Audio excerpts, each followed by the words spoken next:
मैंने डॉक्टर से बोल दिया, मैंने साहब मेरे घुटने काट दो यहाँ से, इतना परेशान था मैं। सर यही वो सीढ़ियाँ हैं जिन पे आप चढ़ नहीं पाते थे? जिसको पकड़ पकड़ के सहारा लेके चढ़ता था। पैरों में इतनी कटकट की आवाज़ आती थी, इतना असहनीय दर्द उनको होता था। ऐसे लेटा रहता था और जब ऐसे कलवट लेता था जब मेरे को दर्द होता था इसमें। पहले तो ऐसे लेटता था, काफी देर ये करने के बाद ऐसे खड़ा होता था।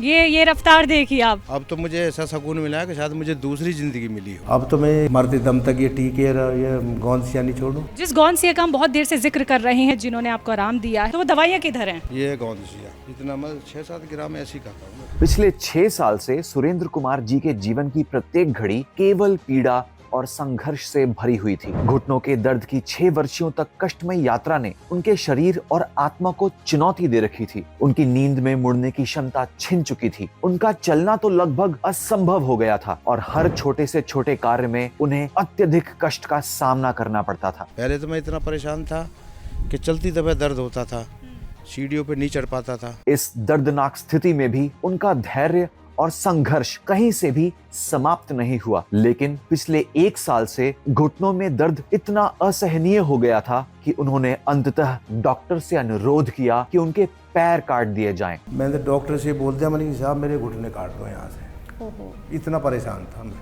बैठ के लेटरिन टॉयलेट भी नहीं कर सकता था।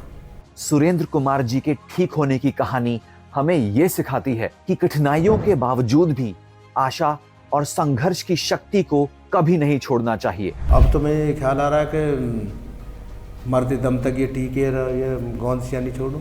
मैं तो एक दिन कह रहा था इनसे, अगर ऊपर वाला मुझे उठा देते दोनों चीज़ मेरे वहाँ रख देना।